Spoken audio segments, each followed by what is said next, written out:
and welcome to the Build and Exit podcast. I'm really excited to have our first guest of the show, Paul Quirk. Paul worked in investment banking for 9 years with JP Morgan and recently started his own entrepreneurial journey and has actually successfully acquired a business over the last few months of last 6 months, 5 million turnover, 700 EBITDA. And I'm really excited to talk through his journey and what he's learned from the process, because I think this is a really powerful acquisition story. So first of all, I just want to hand over to you, Paul, if you can give us a bit of a background about yourself. Thank you for coming on the show. Well, thank you for having me, Julie. And it's an honor to be your first guest. So you've been a guest on my podcast, which was a great episode. So a little bit about me. So I guess, as you alluded to, I spent some time at JP Morgan, probably about 9 years, most of the time in Geneva, Switzerland, but a little bit of time in London and New York. It was really interesting and fascinating, and I learned a lot, but I always had a bit of an entrepreneurial itch. I heard about a colleague who had done something similar to what I guess I've started to do now, and he was very successful. And I didn't really know at that time that buying a business was an option. I thought to be an entrepreneur, you needed to start something, have a great idea, a revolutionary idea, and actually execute on that. And it was always so difficult to think of an interesting idea. So I just kept on being a good employee. But then when I heard about this option, I found it interesting, slowly started looking into it, devised a bit of a plan on how it could work. Because I eventually quit my job to search full-time for the acquisition. So that needed some planning too. But eventually, as you said, 6 months ago, acquired this business, which is a fantastic business, and excited to have moved over to the operational side, really enjoying that too. So far, so good. So yeah, that's the high-level background. Happy to dig deeper into anything that you think may be interesting. Yeah, it's really interesting. I think it's really interesting moving from corporate sort of to your entrepreneurial. I suppose, how quick did you make that journey? Was it something you found easy? Easy, not too easy. So like I alluded to a moment ago, I had heard about someone who did it via what, I don't know if you've heard of a search fund. So it's kind of a traditional search fund. So this kind of ETA, entrepreneurship through acquisition, is taught at a few MBAs, started in the US. I think Stanford and Harvard were the two biggest ones. And there's a very kind of standard process by which you kind of raise capital to search for your business, and then you acquire it. And there's very set guidelines and rules as to how that plays out. And as an asset class, if you can refer to it as that, it's been very successful. Stanford kind of does a report every 2 years on the success of these kind of acquisition entrepreneurs, or these entrepreneurial acquisitions. So he did that, the guy that I heard about who had done it, a colleague of mine, and he did it in Mexico, was very successful, and that kind of got me thinking about this as an option. At the time, I think my wife may have been pregnant at the time, so I kind of just paused for a little bit. I thought it's probably not the best time to leave the security of a full-time job. And a couple of years later, an opportunity presented itself that I could step away and pursue this. So I did, knowing, typically from those statistics I referred to that Stanford tracks, it takes about 24 months on average to acquire a business of a certain size if you're searching full-time.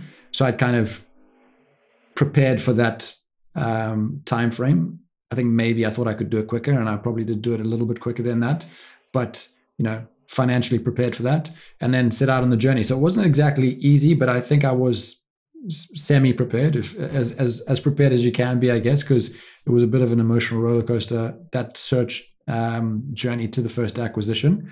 But there is a bit of a playbook, more so than there were probably for the pioneers that took this journey 10, 20, 30 years ago. So that is helpful. And then early on in the journey, I launched a podcast myself to kind of chronicle my journey and speak to interesting people to try and accelerate my learning, because even though I come from a banking background, it wasn't really private equity related. So I didn't really have a network to lean on to buy businesses. So that helped me a lot. And yeah, that's at a high level. Yeah, really good. Yeah, because it's interesting about the journey of finding the deals. Because obviously, I've been on your podcast as well, work quite a lot on the acquisition space. So, how for people that are coming into this and thinking about doing a similar thing, I mean, first of all, how did you decide the industry, and how did you find your first deal? Like, what methods did you go through? Because there's lots of different avenues people can take. So it's interesting to hear how you find them. Yeah. So I'll tackle why this industry first. So you mentioned kind of the high level financials of my company, but it's a window and door installation company. We also do kind of living extensions, so generally broad home improvement products. I didn't initially think about this sector when I started looking into it. I would just look at a whole bunch of different things as I was learning and kind of figuring things out. And then I, as a good investment analyst does, kind of dug into each sector and developed a little bit of a thesis, whether it was a good one or a bad one. And at first appearance, I thought this was kind of construction linked, which I later learned it wasn't. The replacement market in the UK is really booming, given the energy efficiencies. It's the oldest. UK housing stock is the oldest in Europe and the least energy efficient. So as I started to dig into the sector, I started learning there's probably some decent tailwinds and at worst an evergreen market in the UK. So that kind of got me excited. There is the kind of retail sale, non-recurring nature of the business, which some people don't like. I have my own thoughts on that for small businesses. I think generally those companies can be quite concentrated on one or two big customers, whereas that is not the case in my business. And then also you can kind of scale up marketing up and down to drive sales as and when you need it. At least that's what I'm learning so far. So I didn't completely dislike that business model. And like I said, I liked the industry. So that was, a deal came across my plate early on, and then I dug into the sector after the fact. And then I thought, okay, this is interesting. But I looked at a whole bunch of different sectors throughout the journey. I had a deal fall apart on the finish line in the fire and security sector, which is quite a popular one. And I kept an open mind. And then this specific deal came up. I was speaking to a corporate finance advisor on a different deal, and it just wasn't a good fit. I think we both agreed. And he mentioned a few other deals that he had live at that moment, one being this one. And obviously I had a bit of an industry thesis and kind of had dug into the industry. So I was quite keen to look at this. And then a few months down the line, a lot of ups and downs from that moment. But essentially that was the deal that I ended up acquiring. So that was the sector and why I chose the sector. And then to your second question on deal sourcing, I guess I used the ways most people do. I started using the classic main street brokers, if you can call them that. I found that to be quite a frustrating process, if I'm being honest. I found the disconnect between what sellers expected versus what should be fair, well, what I would think would be a fair price, given kind of what the finance terms are like and just the market here in the UK. There was a huge disconnect. I later learned that those same brokers are probably not aligned with the same incentives as sellers. So that's an interesting dynamic, but I'm not going to get into all of that. And then I did some proprietary outreach. So I tried direct mail. I didn't really like that because it's very difficult statistically to figure out, how many people are reading these. So I tried the email route where you can kind of track, had limited success with that. And then I guess probably from the podcast and building relationships, I got into kind of the corporate finance and accounting network, which you could argue is probably got stronger representation and higher quality deals. At least that's my opinion. And that was helpful because it's kind of deals that are live. So, the seller wants to sell. A lot of the information is already prepared for you. And they're represented by an intermediary that has better alignment of incentives, i.e. compensated on the sale mostly rather than a retainer. And, from early discussions with this corporate finance company, it was clear that what I thought was a fair price was what they thought was a fair price, and it just made the process a lot smoother. So if you can build those connections for any aspiring buyers of business, I would say that would be a good route to go down. But that's eventually how I sourced the deal. But I have friends who've done it both ways, main street brokers, proprietary. So, essentially there's an aspect to luck to all of this. So you need to get a little bit lucky, I think, to find the company that you eventually buy. Yeah. And it was interesting that you're saying like the type of, like you did a lot of research on the industry. So the industry that you actually ended up acquiring in, you haven't had experience in working in that industry previously. Because obviously you're from investment banking. Yeah, I guess unless I was going to buy some kind of financial advisory company, there wasn't ever going to be an industry that I had experience in. So it was all going to be new to me. And I mean, I mentioned kind of the traditional search model that was, popularized by Stanford and Harvard. That's generally the case. You have these MBA graduates that are young, ambitious people that want to just go out and kind of tackle one of these small businesses, thinking that they can maybe grow it, add value, maybe modernize it, or however they think they can grow it. But typically, they don't have the specific sector experience. Not in every case, but a lot of times. So, because there was a bit of a playbook and a track record of people doing something like I had done, I backed myself, and hopefully it'll be successful. But I just decided to back myself. Yeah, no, I think it's great. I mean, sometimes I actually think not knowing the industry can be a benefit, because sometimes if you know it, you can try and micromanage all the processes a little bit. But how did you find, so the sellers of the industry, obviously, that you're buying into, I mean, how did you get them on board that you could actually run the company after acquisition with no experience? How did that journey go? Yeah, I think early conversations with the sellers were really good. I think we had aligned goals. My approach is and wasn't to kind of come in and think I know everything. It was important for me that they kind of stay on board for a little bit and help me, not just to ensure a smooth transition, but just to get me up to speed. And that was also important to them.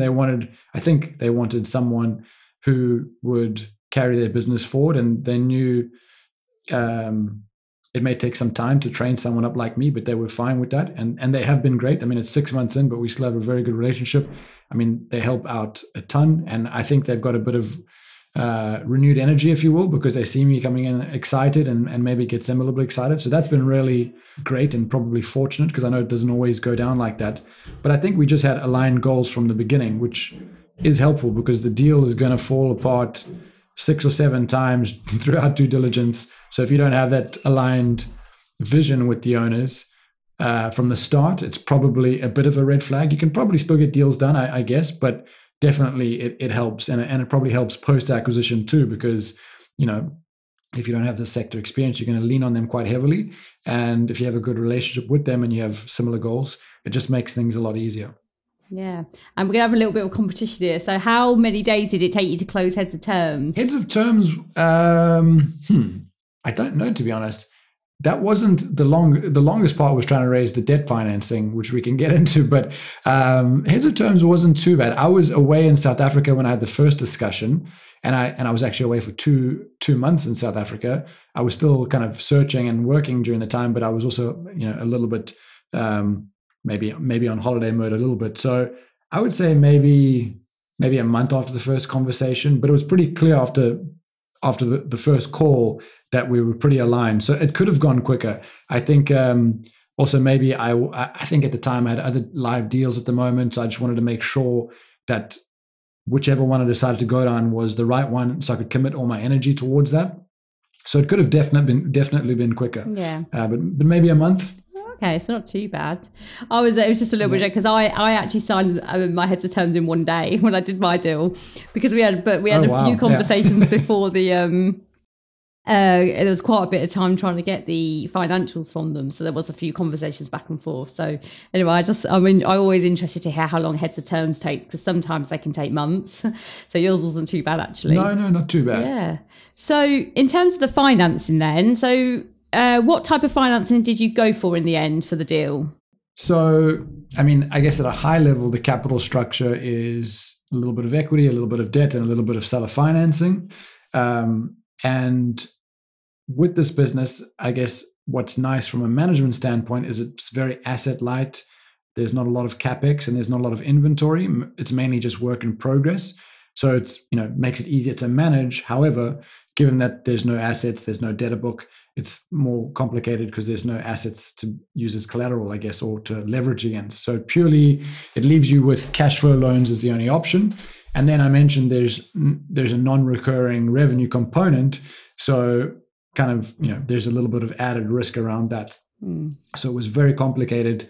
I had to go down kind of the alternative lenders because your Main Street banks won't look at kind of an outside manager buying in. So the options were limited. And around the time where I was, I had a about 5 lenders on board with indicative terms. And then at that time, kind of the war in Ukraine broke out, inflation picked up, and they all kind of went from yes to no. So I had to go back to the drawing board and look again and eventually come up with a solution where the amount I wanted on debt had to be less than what I would have liked. And fortunately, I guess going back to the good relationship with the sellers, they absorbed a little bit of that to shift it onto the deferred. And then the equity component came from myself. And then I have a few minority investors that have come on board, but for the most part, it's me. And so I think that's it at a high level, but it definitely wasn't easy. The debt market, I think, at the best of times in the UK is not easy compared to what I hear of friends and people I know doing it in other countries. But that's not to say it cannot be done. Yeah. And out of interest, I mean, when you went for the cash flow financing, were they asking for cash flows and forecasts? Yeah, so it's pretty complex. They'll want to see basically an integrated 3-statement model on the historicals, and then built out a forecast from there, incorporating kind of the debt and servicing of that debt as you go forward. So, I mean, I don't have an accounting background. I have, I guess, like a kind of more an investment background. So it was not the easiest thing to do, but eventually, I tackled it and could figure it out. So I think it's probably worth having someone who has experience to do that for you, because when you go and approach the lenders, I think they use that as a filtering mechanism, right? They know not everyone is going to be financially savvy, but they want to see if you, I think, can do a good job and put in that work as just a first test to see, like, okay, is this person worth us backing? Because they're essentially investing in you, even though it's debt, not equity. They're taking some credit risk on you. So that was quite complicated, and it took me some time. And then every lender you speak to has different lending terms and different amortization schedules. So you've got to tweak the model every time. And then they want to question your growth rates and everything. So you want a model that's kind of scalable, because everyone's going to ask you to change this, change that. And if you just kind of hard-coded everything, you'll break the model and have to start again. So it's quite an important piece of the puzzle. No one really ever talks about that. You probably know a lot about that, Julie, given kind of your experience in the world that you live in. But kind of from the people looking to acquire, it's really not something that people spend a lot of time with. And that has to go alongside a broad investor or lender presentation. Like, they want to see a business model, forecasts, what the team looks like, where do you think the growth levers are, etc. So it really is almost like you're reaching out to equity investors to raise equity capital. The debt lenders want to see the same things. Yeah, we would probably call that a bit of a high level pitch deck with like the information of the accounts. Yeah, well, it's good that you managed to pull that together, because they can be complicated, especially if you're going for quite a high value loan. So yeah, that's great. Yeah, that's probably one skill set I could pull from my prior life for this journey. Yeah. So this is really good. So it was successful. You closed heads of terms and you did the due diligence. Did you find, because of the route you went down, that the seller had good information, or were you questioning the information through due diligence? Not really. I mean, there were a few bits and pieces where I wanted to dig deeper. But I think, again, going back to the benefit of dealing with like a corporate finance intermediary, kind of the data room is already almost kind of somewhat populated. So you start asking for things and digging deeper, and it's already there prepared. Not for everything, but already the starting point is just, so far ahead of the curve. So that was quite helpful. There were definitely things like industry-wise that are particular, if you will, about this industry that, I'd want to dig into a little bit more. But for the most part, there were no major red flags.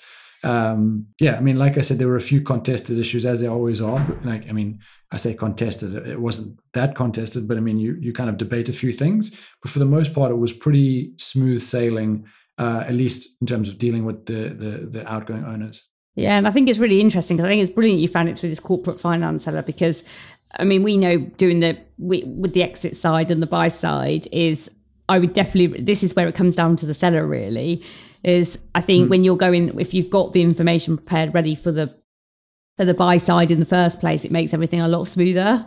Because I just know from experience is once you start seeing poor information, you start distrusting the numbers, and then you start getting lots of different questions. Whereas if someone's giving you the information and you're trusting it, and it looks sensible, it's answering probably 60-70% of your questions, it makes everything a lot easier. Absolutely. So you successfully closed. So how are you now post acquisition? I mean, what have your challenges been, would you say, since post acquisition? Yeah, so it's been 6 months. I think it's safe to say I'm now an expert. No, I'm just kidding. It's been good. I mean, like I said early on, the two outgoing owners, or two of the three outgoing owners, have stayed alongside me and have just continued to, I guess, do what they've always done, and they're doing a great job. So that's been really helpful. So I've almost kind of seen myself, or approached it with them and the rest of the staff as a bit of a consultant for hire, if you will. Like, there's interesting initiatives and things that they wanted to do and that I think we should do, but no one's really had the bandwidth. So I kind of take the lead on those things.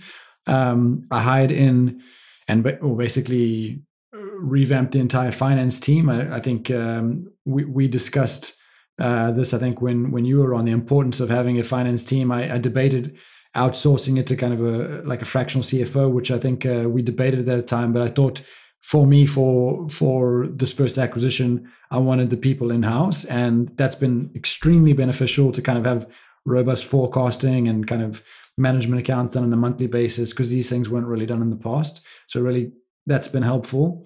But in general, the team, the people are really good, and there's challenges now and then. Like, I think everyone asked me for a raise within a week of being here. So you've got to handle those conversations, and a few other kind of people-related issues. Well, not issues. That's not the right term, but there are some HR components that I probably didn't anticipate, being some of the operational hurdles that I have to tackle in the first few months. But so far, it's been okay. I mean, I think we had our best January and February on record, which is good given what you hear the news headlines are every day, every week, about like recession and cost of living crisis, and so that gave us a little bit of anxiety last year. But so far, so good.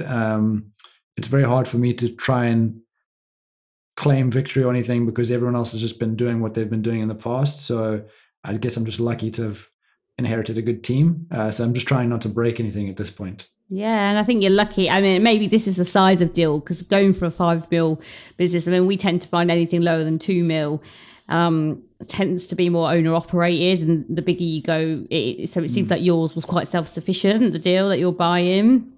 So that's obviously benefited you. Would you agree that it was kind of running properly before you bought it? Yeah, absolutely. I mean, for sure, the two owners that have stayed on are important to the business, and when they do need to be replaced, we'll need some high caliber individuals.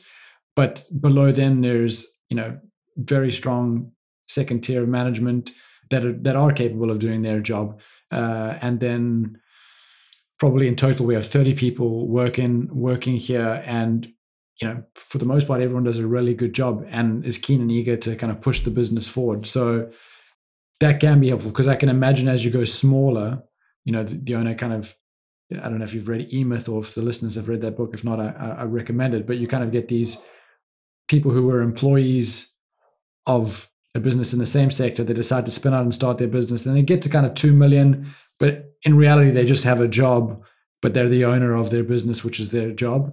And they haven't really kind of gone to that next level, which I think this business was able to get to. So that is definitely a helpful factor, I think, because if I could try and imagine myself doing what I do now, plus what the two owners that are still on board do, I think I would, I'd probably sink quite quickly. Yeah, it's really interesting. It's a really good story, actually. I think there's a lot of people out there. There's a lot of people going into acquisitions at the minute. So it's nice to hear success stories of people that have, sort of moved from a corporate world, entrepreneur, and then actually successfully acquired. So it's really good. So what would you say is your biggest learning from this acquisition? That's a good question. I think, so in terms of the actual acquisition, I think I kind of maybe touched on it earlier, but having the alignment with the existing team and especially owners, if they're going to stay on board, is important. I think it helps you close the acquisition. Like when times get tough during negotiations or during due diligence, having a good relationship with the seller is helpful. And then post-acquisition, it's just massively helpful. So that would be one key aspect. And then just don't underestimate the people side of it. I think coming across as humble, wanting to learn, I'm talking about myself as the new owner. Like I said to everyone quite early on that, I'm the dumb one in the room here. So if you don't mind, I'm going to be asking lots of questions and leaning on you to help me. I didn't want to come across, and I couldn't afford to come across as someone, who's the boss, kind of that have that mentality, even though it's not really kind of my personality. I think coming across as humble and maybe a little bit curious is helpful. It gets everyone on board and actually helps you learn quicker, I think. And don't underestimate the search. If I'm going kind of a little bit more back in time, it is not easy. It is definitely tough. It's rewarding when you get it done, but it's not easy. So I would say don't underestimate that. Like I see some people trying to do it part-time and kind of umming and ahhing. It really is a full-time commitment, I think. I try and, help people and share my knowledge and resources with my podcast, but hopefully I don't make it sound like it's an easy endeavor, because it's not, but it's definitely rewarding, and operating, if it fits your lifestyle, is great too. Yeah, definitely. No, it's really good. It's a really good story. So what's next for you then? What's your future plans? Are you looking to do more acquisitions? Yeah, I'm definitely open to it. I don't know if it's funny. I guess it's a nice aspect of maybe having the track record now of acquiring on business in a specific sector. And maybe because of the people I met through the podcast, I just get deals sent to me now, which is, it's interesting after 2 years of like fighting tooth and nail to try to get people to show me deals. So that's an interesting dynamic. And I'm definitely, like, the plan is to grow this business. You can grow inorganically relatively, I don't want to say easily, but it's like the CapEx investment is not significant. You can do it in a smart way, but the attraction to growth is obviously you could buy an existing brand, which is helpful, and the staff that goes along it, because the labor market's quite tight in this industry. So definitely looking at other deals. So anyone, if you have any great deals in sectors, please send them. But I don't plan on sitting around. So the plan is to grow both inorganically and organically. The existing business now, I think it can even capture more market share in its kind of local region. So that's also something that I'm focused on. So yeah, it's early days, but keeping all options open and looking at any way that can kind of facilitate that growth plan. Right. And have you considered, have you thought, because what I find is people acquiring don't always think about the end goal. I mean, have you considered an exit strategy at some point in the future? Not really. I didn't. I guess that's why I went for, I don't want to say small business, but like something that I could have a significant majority ownership in with kind of the equity that I had, because I didn't really want to be a forced seller. Obviously, I have a handful of minority investors, but for the most part it's me, and I will offer them a liquidity event in kind of 5 years we've discussed, and I could probably buy them out at that point or kind of refinance or whatever, because I know they may want a liquidity event. But if the business is generating a lot of free cash flow, I could use that to reinvest in other interesting opportunities. I don't necessarily need an exit. I mean, of course, if something super compelling comes along, I'm not going to say no. It would be silly to myself and to the other investors to not at least have that conversation. But that'll be in years to come. But it's definitely not necessarily an end goal. I know a lot of people have like a kind of aggressive, or a specific strategy to get to, and that often means you have to acquire quite aggressively. That's definitely not necessarily my plan. Like, there is a lifestyle component to it. Yeah, I mean, I don't know if that really answers your question. I guess high level, not really, but open to it. Yeah, I think it's nice though. I think there are a lot of people doing sort of like the buy, build and sell. But, at the end of the day, my view is what I've learned in business is I'd never grow it organically again, not from the ground up. I'd always buy it first. So, you've gone in somewhere, you've got a bit of a lifestyle that you enjoy, and there's nothing wrong with wanting to keep that. So it's just a different type of strategy to someone who's buying up to exit, really. So no, it's good.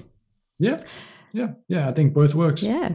So we're coming to the end then. So it's been really great hearing your story. I think this is going to be a really positive story for a lot of people. So where Where can people find you, Paul, if they've got deals, or maybe they want to hear your buy and build podcast? Where can they find you?